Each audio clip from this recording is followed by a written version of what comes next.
Bueno, bienvenidos a todos los que están presentes y los que están allí atrás de la cámara.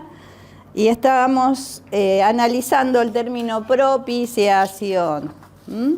A ver dónde empieza el tema. Empieza desde el punto C, en la página 42. El punto C era este argumento que tenían algunos que no eran hijos de Dios para justificarse y decían que no había pecado en realidad, ¿no? Que uno podía hacer con el cuerpo lo que quería. Y ahí Juan dice que si alguien hubiera pecado, abogado tenemos para con Cristo, ¿no? Vimos que era Paracleto, llamado junto a, en la página 43 estoy, que muy bien lo explicó Marcelo. La idea es que nosotros nos da todas estas instrucciones. Juan, les voy a leer para... Acá está. Estamos en Primera Juan 2:1, dice: hijitos míos, estas cosas les escribo para que no pequen. Y si alguno hubiere pecado, abogado tenemos para con el Padre, a Jesús. Y Él es, ahí viene el término que estamos analizando, propiciación por nuestros pecados. Y no solamente por los nuestros, sino por los de todo el mundo. Entonces, Él es nuestra propiciación, Él es nuestro, punto A, abogado, el que está llamado también al lado nuestro, el consolador, el que nos acompaña. Y ustedes dirán, ¿cómo nos acompaña aún en esas cuestiones que metemos la pata, nos equivocamos? Sí, Él nos acompaña también y está esperando de nosotros que solucionemos esa situación con Él. Y en el punto B, en la página 44, lo que dice aquí la palabra, que Él es la propiciación. Si alguno hubiere pecado, abogado tenemos para con el Padre, a Jesús, y Él es la propiciación por nuestros pecados. Y acá lo desarrolla al tema con los textos, que lo estuvimos viendo. Que era propiciar, era en la página 45 arriba, apaciguar, era entregar, Él hacía propicio, juguemos un poco con este término, nuestra justificación. ¿Nos merecíamos el castigo? Sí, pero en Jesucristo el justo tenemos la liberación de todos esos hubiera pecado, si alguno hubiera pecado. Pienso que constantemente nosotros tenemos estas situaciones, ¿no? Que metemos la pata, nos equivocamos.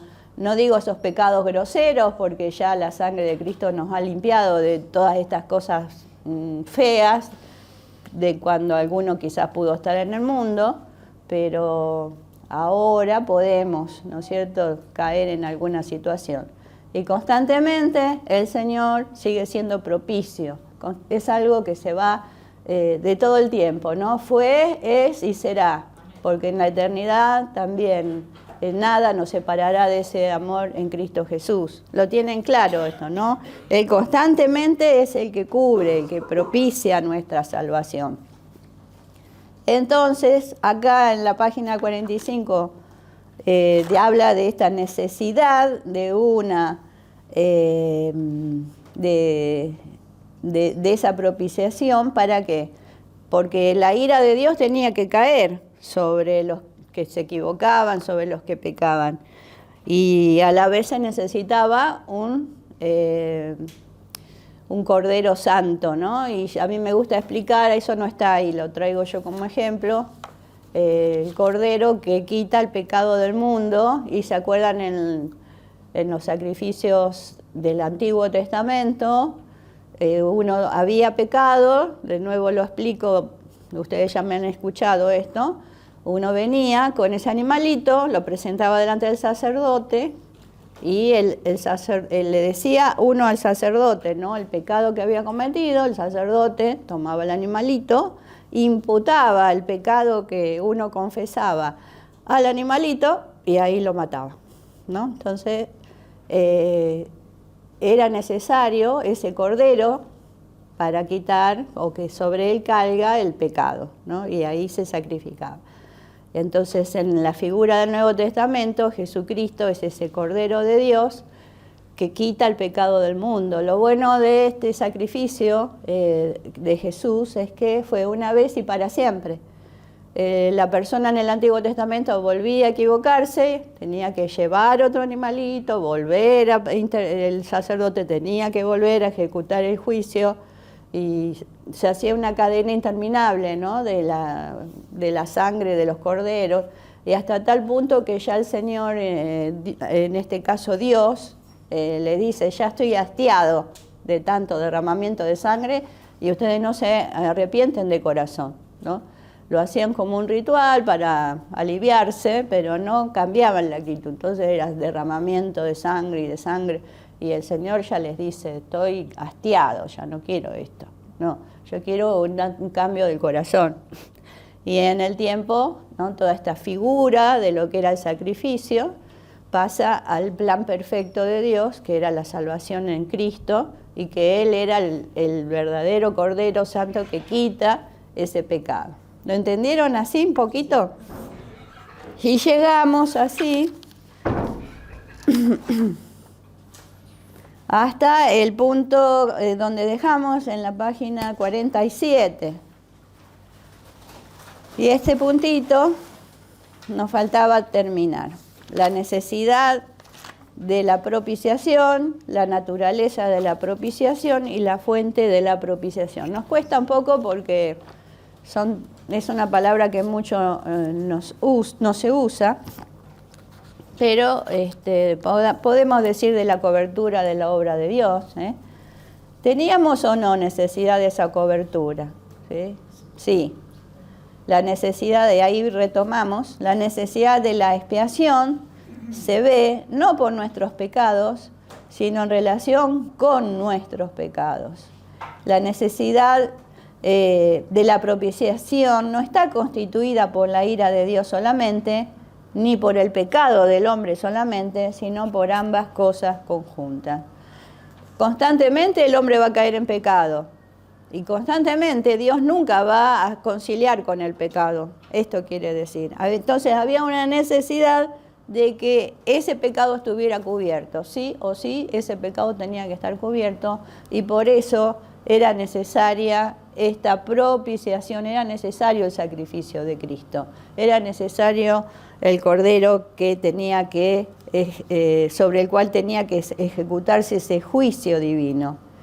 En el tercer párrafo dice: el juicio de Dios sobre la rebelión del hombre es esa barrera que constituye es lo que constituye la barrera infranqueable a la comunión con Dios, y no puede haber expiación del pecado sin la propiciación de la ira de Dios. Porque hay una santa oposición, es lo mismo que yo le dije con otras palabras. Hay una santa oposición de Dios al pecado, que debe ser eliminada, y para que el pecado sea perdonado y para que el pecador sea restaurado era necesario esta obra de Cristo. Aunque el apóstol no menciona en sus cartas la ira de Dios, lo hace en el Evangelio, pero el concepto se encuentra implícitamente en el hecho de que necesitamos un abogado que interceda por nosotros, y segundo, que la situación del no creyente es de muerte.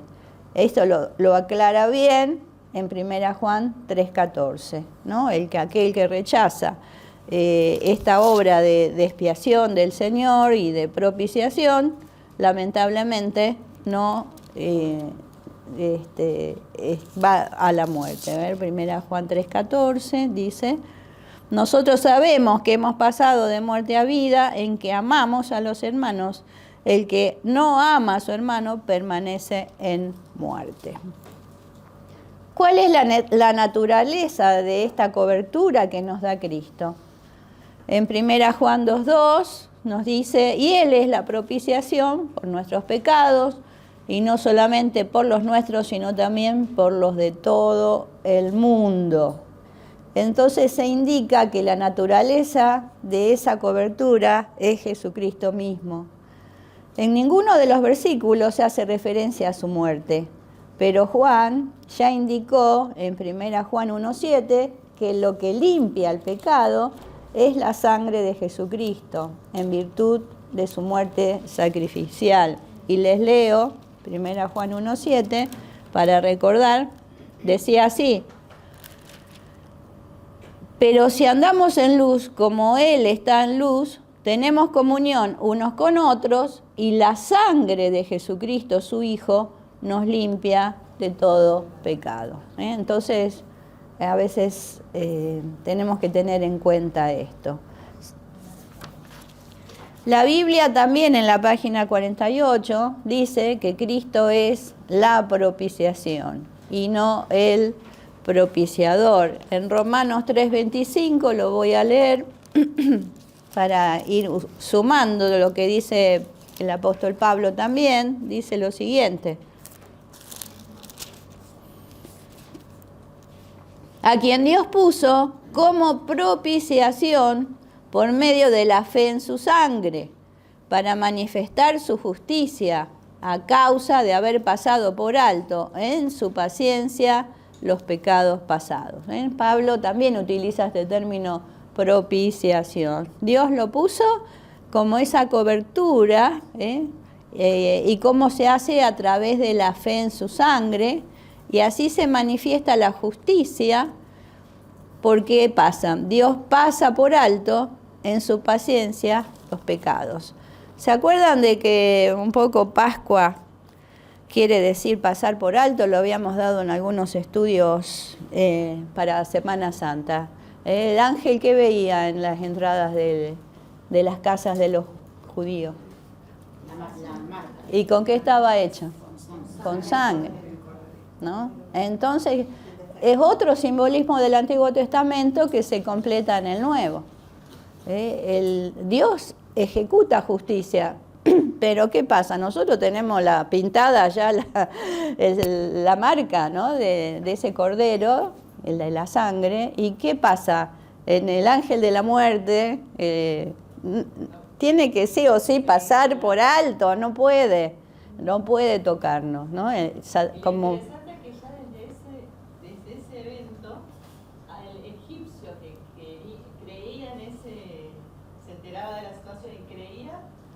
también. O sea, como que el impío o el inicuo que creía, o sea, la proyección, ¿no? Para nosotros como hijos de Dios, que estamos apartados de esos pactos. Pero fíjense qué interesante cómo vemos esa obra maravillosa, cómo se va uniendo la historia, desde lo que pasaba en el Antiguo Testamento, con estos, podríamos decir, rituales, pero eran cosas que Dios pedía, y Dios la pedía con un propósito, y era que en el tiempo iba a venir ese Cordero Santo, en el tiempo iba a venir ese Cordero perfecto, y ya no iba a ser más necesario el sacrificio, porque iba a ser una vez y para siempre. Y también nos sirve a nosotros, ¿no? Saber que nada del enemigo nos puede tocar, porque nosotros tenemos el sello del Espíritu Santo, de la presencia del Señor. Y si alguno hubiere pecado, muy bien lo dice Juan, porque ojo con esos cristianos que se la dan de perfectito, o esos líderes que están allá y dan charlas, coaching también, ¿no? Motivación y todo. ¿Y qué pasa cuando yo me equivoco? Tengo que reconocer que me equivoqué. No sé si en coaching hay algún tema dentro de las clases que dan a decir, reconocer cuando no hago bien las cosas o cuando me equivoco. También es, con el Espíritu Santo tenemos que hacer coaching y decir, me humillo delante del Señor. Porque si no, no serviría para nada el abogado. ¿Para qué sirve el abogado? Escuché decir el coach interior. Ah, claro, sí, la verdad. Que nos no se inventó nada, ¿no? La filosofía de los hombres, porque constantemente el Espíritu Santo nos está estimulando, nos está diciendo, vamos, adelante, seguí, porque la sangre de Cristo, porque yo te ayudo, porque te ayudo en debilidad, cuando sos débil soy fuerte, tantas cosas, ¿no? Entonces, ¿qué me decía Marcela? No, que el abogado está para eso, ¿no? Para señalarnos y para mostrarnos. Para eso está el abogado. Sí. Para ir constantemente, examinarnos, seguir delante de él para limpiarnos, ¿no? Exacto. Y yo pienso que si seríamos más honestos y dejaríamos de lado un poco el orgullo, el prejuicio y reconociéramos que todos tenemos fallas, sería más llevadero todo lo que es la vida en comunidad, ¿no? Porque nos alentaríamos y nos extendríamos más que de decir, hola, ¿cómo estás? Todo bien, ¿no? Y no abrimos el corazón a esa situación que nos está conmoviendo y no buscamos ayuda, cuando estamos justamente para ayudarnos unos a otros, para contenernos, ¿no? Yo creo que ahí el enemigo nos gana una batallita muchas veces, ¿no? En esto de no buscar el ayuda, ¿no? De no poder abrir el corazón a un hermano, una hermana, que uno tiene que buscar a quien, ¿no? Tampoco va a ser a cualquiera, pero Sí, esto sí. de buscar el consejo o el oído de alguien maduro, como para saber que a ver, que hay una solución a su problema, ¿no? Y además que sabemos que cuando uno pone en palabras las cosas que uno siente, como que se empieza a liberar también, ¿no? Amén. ¿Se acuerdan que lo habíamos visto? Si confesamos nuestros pecados, Él es fiel y justo para perdonar nuestros pecados y limpiarnos de toda maldad, ¿no? Entonces, ¿cuánto tendremos que practicar esto? Y aprendan a que no siempre, al menos del lado del liderazgo o de la pastoral, lo digo por mí, no crean que hay juicio. Al tener un llamado, uno se pone en la experiencia de la misericordia de Dios y uno entiende que son situaciones. Entonces, el que vengan y cuenten, no es, uy, ahora el pastora me mata, ahora no, ¿qué voy a decir? Que me pasó tal cosa, o el pastor. Y nosotros no estamos para juiciar, estamos para ayudarlos a ustedes a reconectarse con el Señor. No somos Dios, nosotros lo que hacemos somos puentes, ya lo habíamos visto en la otra palabra, ¿no? La palabra pontífice es ser puente y ayudarlo a ustedes a reconciliarse con Dios. Esto lo tenemos que aprender más, porque así como el Señor hace propicia esa cobertura, más allá de que pecamos, si alguno hubiera pecado, abogado tenemos, nosotros también en el Espíritu Santo podemos encontrar esa fuerza para recurrir a la presencia del Señor para que siga cubriéndonos en aquellas cosas que fallamos. Y no nos tenemos que espantar porque estamos cumpliendo la palabra. Vamos al abogado y allí encontramos la restauración, ¿no? Y a través de la confesión, como decía recién, estamos como iglesia acompañándonos y ayudándonos y dejamos de lado el juicio. Porque mientras estamos en este tiempo, en esta era, estamos en la era de la misericordia, no estamos en la era del juicio. En la era de la gracia y tenemos que aprovechar, más allá de lo que pase, de lo que sea, el Señor siempre tiene una palabra de sanidad y restauración. No hay nada que nos pueda apartar del amor de Dios. Entonces ahí tenemos que apuntar. No espantarnos, oh, mirá, fulano, mangano.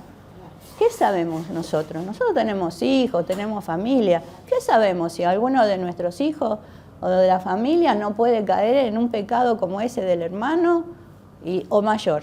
Guardemos nuestra boca, porque no sabemos qué le puede pasar. Entonces es mejor actuar con el corazón de Dios en misericordia, en cobertura de ese pecado, que para eso vino Cristo, que vino a cubrir los peores maldades y peores pecados de una vez y para siempre. ¿Y qué somos nosotros para abrir la boca?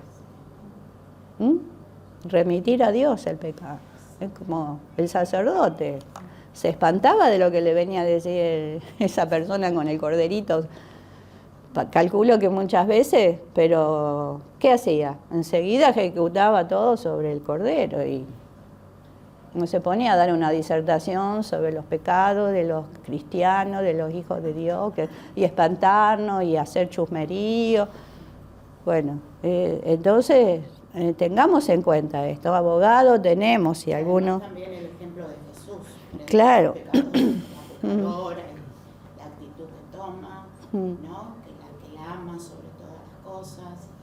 Y bueno, En Cristo tenemos claro, tenemos en Jesús tenemos el ejemplo práctico para tomar, ¿no? En cuanto nos tenemos que enfrentar a situaciones. Y fíjense, como dice Graciela también en este ejemplo, ninguno te condenó. ¿Se acuerdan la escena, no? De la mujer. Ninguno te condenó, como diciendo, ¿cómo?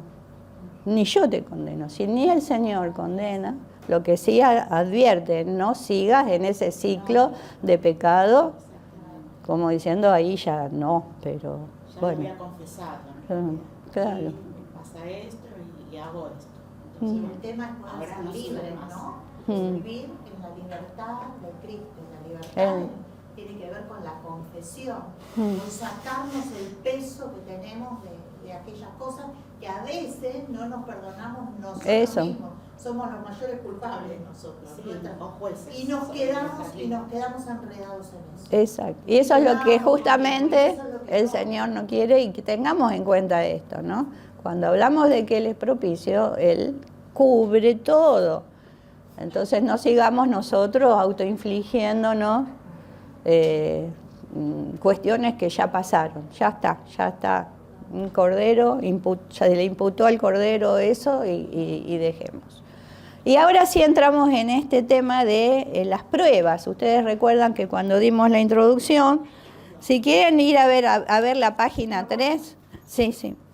En la página 3 estaba el esquemita de cómo habíamos hecho la introducción.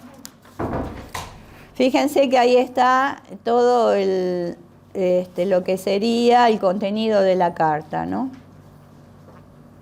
Entonces, en la página 3, 3, fíjense que está la introducción a la carta, primero que habíamos estudiado, después vimos la introducción a la carta y habíamos visto el mensaje apostólico y sus implicaciones morales, que es lo que estuvimos viendo recién. Ahora llega al punto 3, la primera aplicación de las pruebas. O sea, ahora el apóstol Juan, luego de haber hablado del pecado que rompe nuestra comunión con Dios, haber hablado de que el pecado está en nuestra naturaleza y se manifiesta en nuestra conducta, después que habla de que Cristo es la propiciación de todos esos pecados, entonces empieza a aplicar pruebas. Fíjense allí que hay A, B, C, D, E. A ver quién la quiere leer, lo que vamos a estar viendo en estas clases. La obediencia o prueba moral es una. A ver, Claudio, ¿te ubicás? Sí, ese, Esto es lo que estamos introduciendo ahora. Dejamos el otro tema y nos metemos en esto, en la primera aplicación de las pruebas. ¿Lo encontraron? Sí. Bueno, léelo, Claudio. A, la obediencia o prueba moral. Sí, B, el amor o la prueba social. sí, La C, digresión acerca de la iglesia. sí, D, digresión, palabra no muy común, sí, acerca del mundo. sí. Y E, la creencia o la prueba doctrina. Muy bien. ¿Qué quiere decir digresión? Yo decía disgresión, pero me parece que... ¿Qué quiere decir? Que viene hablando de las pruebas, pero corta. A partir de, fíjense, el punto A, la obediencia a prueba moral, 2, 3 al 6. Después une el amor o la prueba social, habla del 7 al 11, ahora lo vamos a leer. Pero después corta la idea, eso es digresión. corta, como un paréntesis hace, muy bien Gaby, habla algo acerca de la iglesia y acerca del mundo, y luego sigue con la otra prueba, que es la prueba doctrinal. Eso quiere decir digresión. ¿Lo entienden? Que corta la idea. Él viene escribiendo, viene hablando, tiene su argumento y lo corta para hacer una acotación acerca de la iglesia y del mundo, y después sigue con la otra prueba. Muy bien, vamos entonces ahora sí a leer el texto. ¿Quién quiere leer? No vamos a leer todo. 2, 3 al 6. La obediencia o prueba moral. Vamos a ir ahí. 2, 3 al 6. Y en esto sabemos que nosotros le conocemos, si guardamos sus mandamientos. El que dice, yo le conozco, y no guarda sus mandamientos, el tal es mentiroso, y la verdad no está en él. Pero el que guarda su palabra, en este verdaderamente el amor de Dios se ha perfeccionado. Por esto sabemos que estamos en él. El que dice que permanece en él debe andar como él anduvo. Muy bien, bien claro acá. Que es, si decimos que seguimos a Cristo, que permanecemos en Cristo, tenemos que dar pruebas morales. Nuestra forma de vida tiene que coincidir con esto, que andamos como Él anduvo. Y ahora sí vamos a entrar a esto, ¿no? Hasta ahora, Juan vino dando una introducción general al tema de la certidumbre cristiana. Ha estado definiendo distintas cosas, como vimos, la naturaleza de lo que anuncia Juan. Y se concentra en la manifestación histórica de Dios, en la revelación en Jesucristo, y en segundo lugar en el hecho de que Dios es luz. Estas dos verdades son fundamentales y deben dominar y condicionar nuestras vidas si nos llamamos cristianos. Dice Dios es luz porque en realidad toda esta parte, si ustedes leen, primera aplicación de las pruebas, es desde el versículo 3 al 27. Después va a ir sumando el concepto de que Dios es luz, y si andamos en luz no podemos tener tinieblas en nuestro corazón. Pero acá está hablando, ¿no es cierto?, de que debemos andar como Él anduvo, debemos vivir como Él nos manda. De hecho, dice, toda profesión cristiana de fe debe ser juzgada en relación con estas dos verdades. Primero, todo acto o pensamiento debe ser emanado de acuerdo con la naturaleza de Dios, Dios es luz, o con su revelación histórica en Jesucristo. Y todas las cosas van a ser expuestas a la luz de Cristo. Y allí se va a saber bien, ¿no?, cuál es nuestra verdadera naturaleza. Pero también todo pensamiento va a estar de acuerdo a lo que se nos ha revelado en Cristo Jesús. Y allí ustedes en la página 49 tienen un cuadrito. A partir de esa introducción general sobre la relación esencial de la vida del cristiano con la verdad de Dios, el apóstol desarrolla estas tres pruebas que hablábamos recién: la moral, la social y la doctrinal. La moral tiene que ver con la voluntad, hacer lo que Él hizo, andar como Él anduvo, o sea, todo lo que es el accionar. Y apunta a la prueba de la obediencia. Es lo que leyó recién Hugo, ¿no? Sabemos que le conocemos porque guardamos sus mandamientos. ¿Eso qué es? Es una moral que nos lleva a elegir, a tener una voluntad de acuerdo a lo que Dios es. ¿Qué dice también? El que dice yo le conozco pero no guarda los mandamientos, en realidad es un mentiroso, la verdad no está en él. ¿Cuál es el eje que gira acá? Aquí no es luz, luz es todo el relato general. Es la verdad, la verdad no está en él. Si vive una mentira, no hay verdad en él. Pero si guarda la palabra, en verdaderamente el amor de Dios se ha perfeccionado. ¿entienden, no? El círculo de la voluntad es la verdad, vivir esa vida moral de acuerdo a lo que Dios nos pide. ¿Qué vamos a ver más adelante? Vamos a ver la prueba social, que es la prueba del amor. Eso lo vamos a ver del 2, del 7 al 11, que no lo vamos a leer ahora, va a quedar quizás para la clase próxima. Y la tercera prueba que tenemos, ¿no?, sobre cómo esa relación esencial de vida con lo que experimentamos en Cristo, es la tercera prueba, que es la doctrinal, que es la prueba de la creencia en Cristo. Está mal puesto el apunte, inteligencia, cela doctrinal, y lo que está abajo, Cristo, 1 Juan 2, 18 al 27, va prueba de la creencia en, y abajo va Cristo. ¿Entienden? Está mal puesto. Se corrió el... ¿Lo entienden eso? Lo que dice abajo de inteligencia, Cristo, va abajo de prueba de la creencia en... ahí va Cristo, 1 Juan 2, 18 al 27. Esto es todo lo que vamos a estar viendo. Pero fíjense, en la prueba del amor dice que vamos a ver 1 Juan 2, 7 al 11. Pongan 7-11 y tachen el 11 que dice abajo de emoción. ¿Está? Esa prueba del amor termina en el 11. ¿Y dónde empieza la prueba C, que es la doctrinal? ¿En qué versículo? ¿En qué versículo?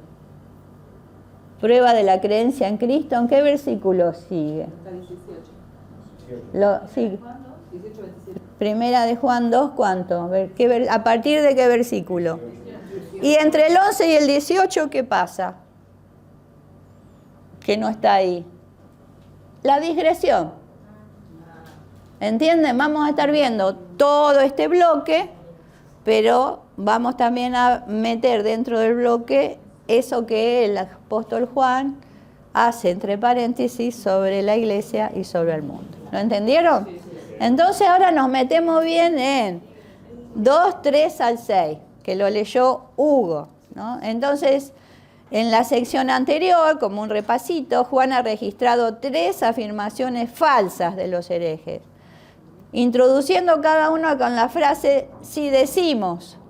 Si decimos, le leo lo que estuvimos estudiando. Si decimos que no tenemos pecado, nos engañamos a nosotros mismos. Si decimos que no hemos pecado, le hacemos al mentiroso. Así introdujo él en la última parte del capítulo 1. Pero ahora expresa otra frase. En esto sabemos que, o por esto sabemos que. O sea, si decimos... es algo, ¿no es cierto?, no tan certero como esta frase, en esto sabemos que, ¿no? Y quiere decir que el apóstol Juan quiere darnos una certeza, una seguridad. Al principio habíamos visto esto, ¿no? En esto sabemos, en esto conocemos. Bueno, yo le había traído versículos de que el apóstol quiere que los que leen su carta estén seguros, que tengan certeza, que sepan que Dios es luz, que es verdad, que no podemos andar en la mentira. Entonces, en esto sabemos que es lo que él quiere apuntar ahora en esta frase característica que él quiere apuntar, y lo repite muchas veces, ¿no? En lo que recién leía Hugo, en el versículo 3, en esto sabemos que nosotros le conocemos. El que dice yo le conozco pero no guarda sus mandamientos es mentiroso. Y luego en el 5 dice, Dios se ha perfeccionado, por esto sabemos que estamos en él.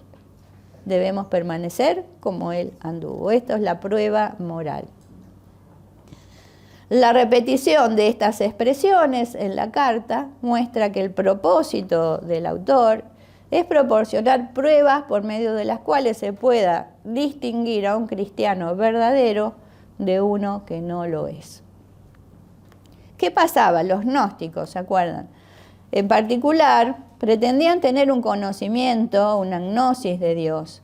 Y Juan no niega que el hombre pueda conocer a Dios, pero insiste en que ninguna experiencia religiosa es válida si no tiene consecuencias morales.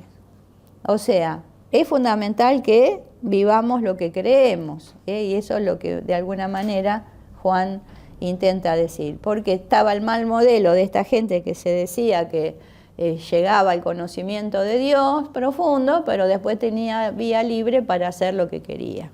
Y acá Juan le pega a eso, ¿no? ¿Cómo podemos saber que conocemos a Dios? Juan en el primer capítulo ya lo había insinuado, pero ahora lo afirma. Es la prueba de la obediencia moral. Que allí lo habíamos visto en su momento. En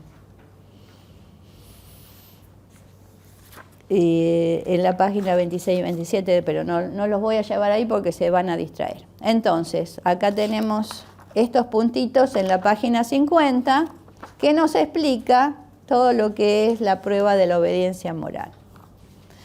Podemos saber que lo conocemos solo si guardamos sus mandamientos.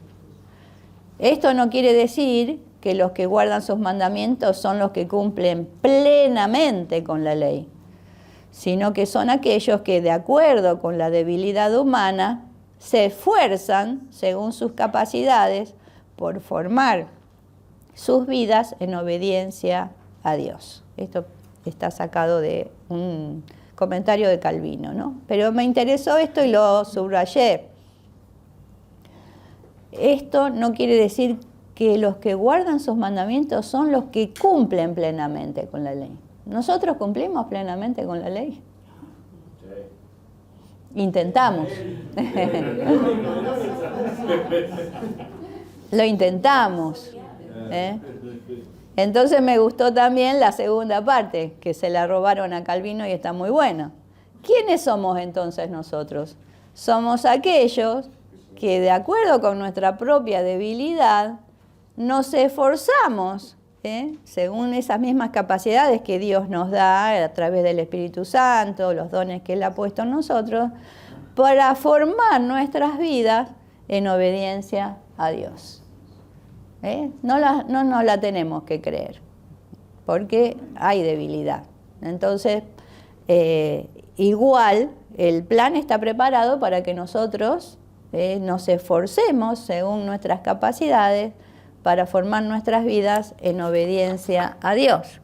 Fíjense que en la página, bueno, no lo miren ustedes, pero le explico yo, en ese dibujito que teníamos de la prueba moral, dice a la derecha prueba de la obediencia, o sea, que es por obediencia también, ¿no? Porque por ahí podríamos dejarnos seducir por alguna área, pero no, obediente al mandato del Señor yo vivo conforme a su voluntad y a sus propósitos. Y no me dejo desviar ni a derecha ni a izquierda, es algo que constantemente me tengo que mantener, ¿entienden?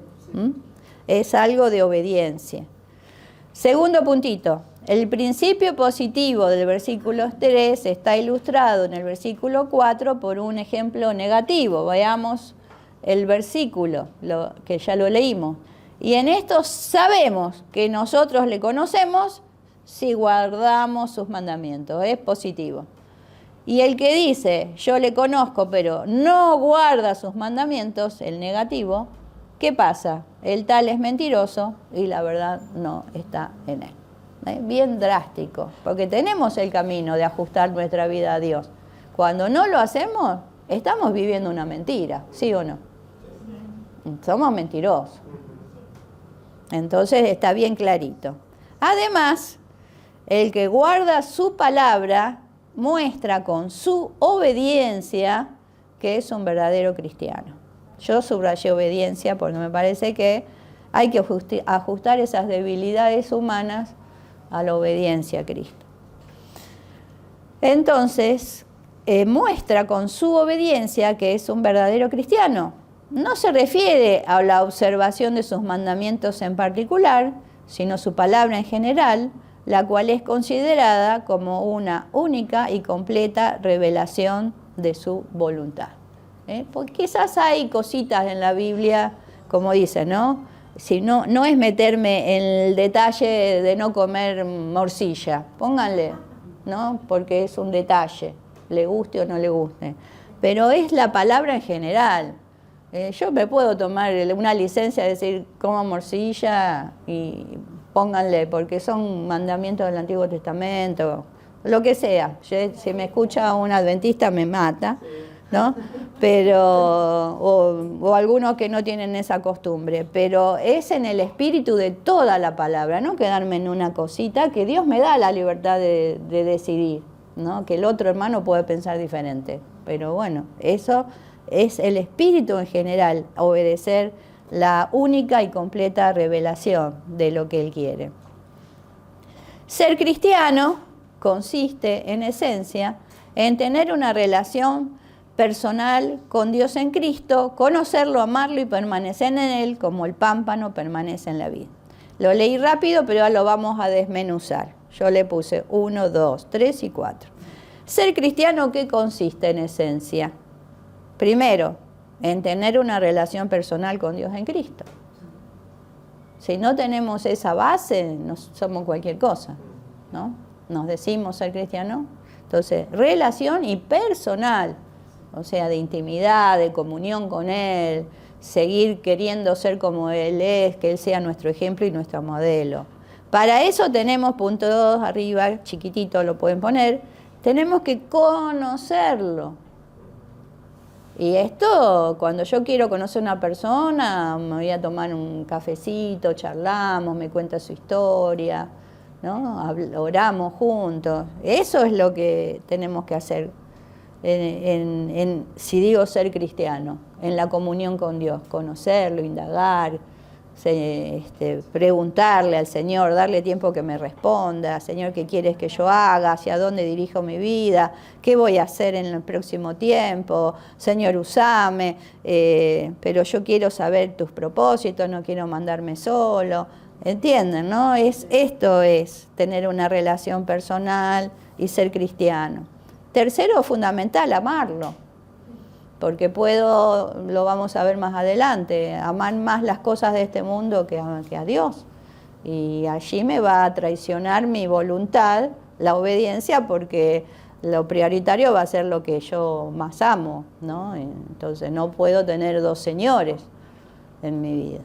Es la pasión y la devoción por amar a Dios y querer estar en sus propósitos y no desviarme, no darle un lugarcito así al enemigo, porque ese lugarcito chiquitito, él mete el pie y después se manda a nuestra vida y después tiene autoridad para meterse con nuestra herencia de bendición, nuestros hijos.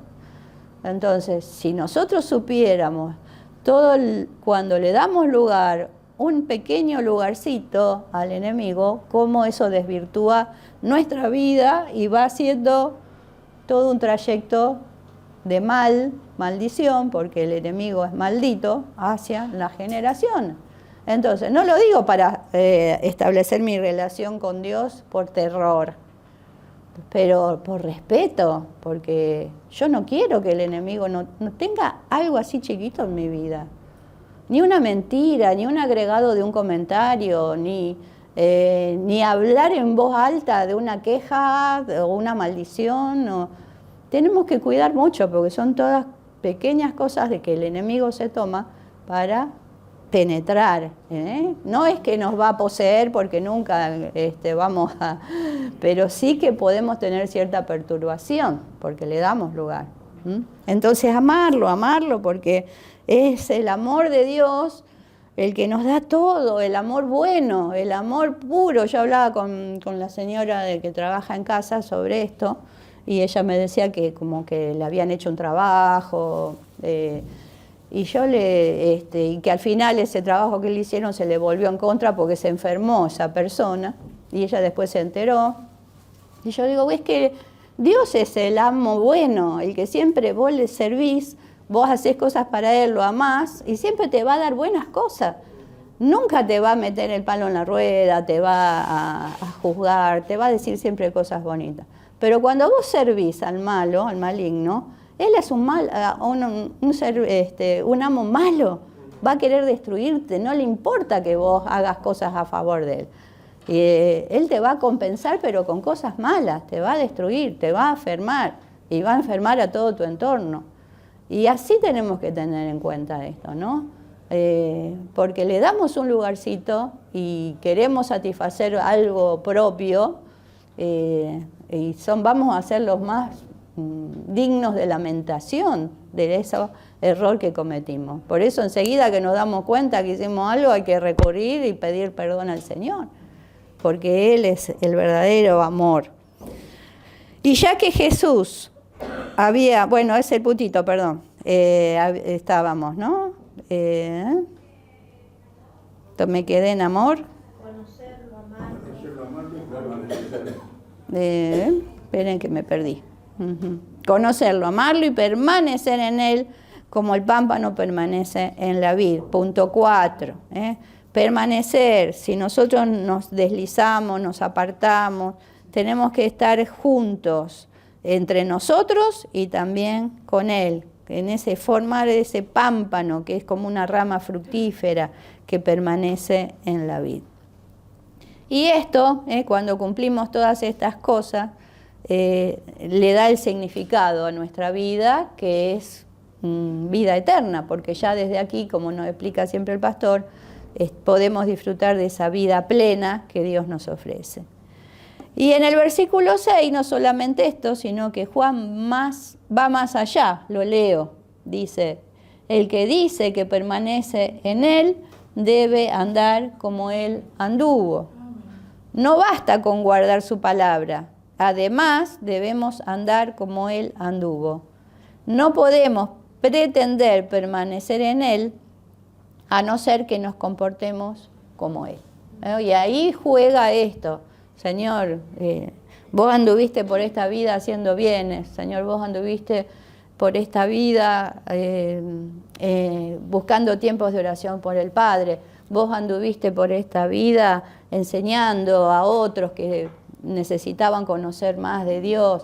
Señor, vos... Y en base a lo que nosotros, la propuesta que el Espíritu Santo nos hace, obedecer. ¿Qué querés que haga, Señor?